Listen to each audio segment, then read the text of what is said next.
Hello! Today I've got another not very casual look for you. Yeah, I really want to do looks like this more often. Anyway, the idea was to do sort of an autumn spirit sort of thing. Not like a fairy, but more like a forest spirit thing. Yeah, I'm not yet sure what I'm going to call this, but you know. Anyway, that's the big idea behind it. So yeah, pretty much I tried to do a European squirrel, like a red squirrel with sort of a beauty touch in the eyes. So yeah, let's get started. For this tutorial I'm starting out with the Catrice Camouflage cream because I didn't use any foundation because, you know, I'm gonna use face paint on my entire face anyway.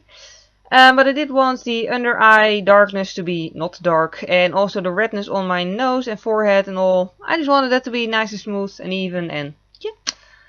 So I did add a little bit of concealer all over there and also on my eyelids to make sure that the eyeshadow will stay in place later. For which I also used powder. And I pretty much only used a lot of powder on the areas that actually have concealer on them. Just highlight them a little bit more because in winter and autumn already actually I'm a ghost, so my palest concealer won't actually highlight at all. It's pretty much the same color as my skin. And then the rest of my face is got a slight dusting with the powder as well. Although you could just leave this out if you actually don't have oily skin. Because then it's time for face paint. I'm using the Aqua palette by Kryolan. And a little fan brush. This is actually a nail art brush. You can get them for very cheap at eBay, Born Pretty Store. Those sort of places. And I just use that to sort of start on a fur texture here with red. So pretty much I just put the fur everywhere except for around the eyes and around what I'm going to make the muzzle.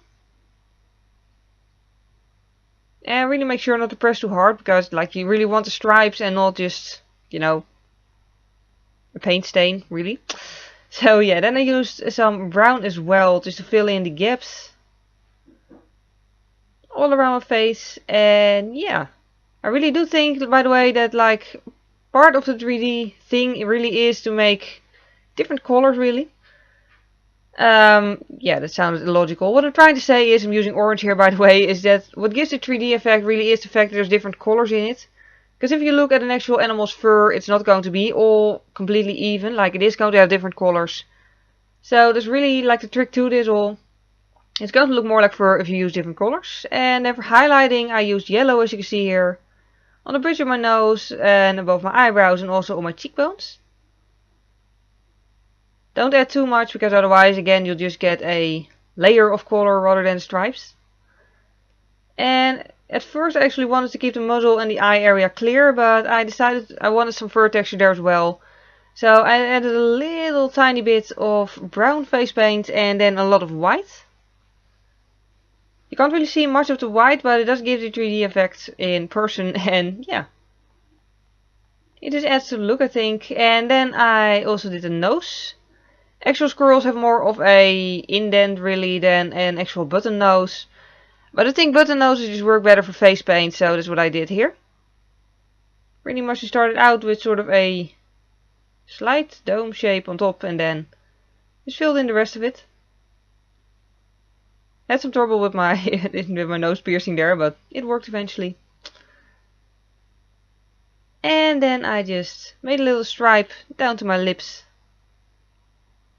And I decided to also do my lips with face paint. And one of the fun things really about a fantasy creature is you can just do whatever you want. So I decided to have a forest autumn squirrel spirit thing with rather big lips. So I made them slightly more round than my own lips are. And yeah, just also filled it in with the brown. The face paint actually stays on pretty nicely once it's dry. Even on the lips, I mean. And yeah, then I used the 120 color palette by BH Cosmetics, specifically a black shade, to sort of start shading the nose. And by the way, if you have like darker face paint, you could also use dark brown eyeshadow for shading, however you want to call it. I decided to go for black and actually add quite a lot of it because, I don't know, I just wanted a slightly darker nose and slightly darker lips. And my brown face paint simply wasn't darker than it is. So yeah.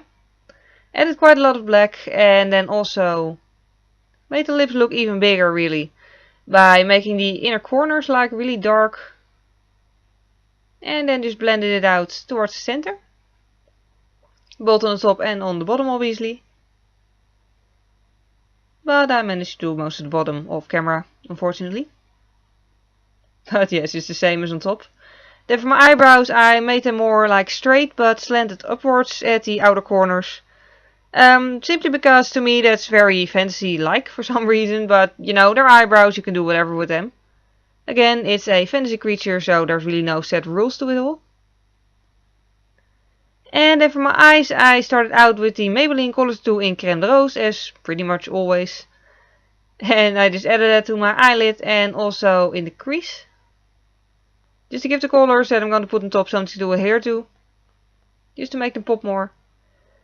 And yeah, I'm using my current favorite technique here by using a soft angled brush to make sort of a smoked out winged look, sort of. I didn't really want to go for like a complete, I don't know, just, you know, lid and crease eye look. I just wanted to go for sort of a gradient. So what I did is just add red to the outer corners, then move on to orange. And depending on how pigmented your eyeshadows are, you may want to add multiple layers to make it really pop. Especially with the face paint, like, you know, faint colors just aren't going to show very much then. So yeah, I had multiple layers of orange and then I added some yellow to the inner corners. And then blended it a little bit just to make it even smoother on top. And on the bottom eyelid I pretty much did exactly the same. I did use a very tiny brush just because I didn't want it to be too smoky. I really did want it to be like focused on the eye and pretty clean and clear. But I didn't want the colors there, so I added red to the outer corner, then orange in the middle. And then lastly some yellow in the inner corners. Just to finish it off. And then it's time for some highlighting. I used white eyeshadow for that. And if you look at pictures of an actual European squirrel, you'll find that they actually have sort of a white ring all around their eyes. So I tried to like mimic that with a little bit of white eyeshadow. Which also just makes the eyes stand out a little bit more, I think. And then I went on to eyeliner. I'm using the Rimmel. Okay, not exactly sure what it's fully called. I'll put it down below in the description list along with everything else. But it's just their dark brown eyeliner, which has a very extremely thin brush. Actually used to annoy me, but now that I actually know how to actually properly apply makeup, like we're talking like 5-6 years ago here. Yeah, now I actually do like it. And apparently a lot of people like it because the one I'm using right now is like 5 years old. I bought a new one for when this one runs out and they actually still sell the exact same one. But yeah, what I'm doing here by the way is just adding a little bit of a spike in the inner corner, which just makes it look more animal-like and in my opinion a little bit more fantasy-like. Then for the waterline I also use dark brown. I'm using an Estée Lauder pencil. Blackened Cocoa if I'm right. And I started out with the upper waterline and then the bottom waterline obviously. Again, I wanted to go for sort of an animal look, of course, with this whole scroll thing. So yeah, I did make sure to connect all the lines pretty much. Just to make sure that the brown goes all around the eye. Yep. Anyway, then I used some mascara, the Rimmel mascara I pretty much always use. I didn't want to go for big lashes, I pretty much just only wanted to paint them black. So that's just what I did. And then it's time for some lipstick. I'm using a nude brownish Catrice lipstick and a green Makeup Revolution one. So first off I just trace the entire lip with the brown lipstick. Just to make the face paint a little bit smoother and all. Make sure it stays on all day. And then I just darken the corners up a bit with the green. And then that's the final look. I really had a lot of fun doing this. Like, it's actually a lot easier than it actually turned out to look. So yeah, I'm pretty sure I'm going to do more animal looks in the future because I really enjoy doing this.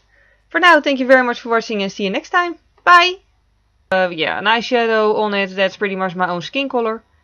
Especially with the red, you don't want it to be blotchy, so I did spend quite some time on blending. And then went on to eye pen.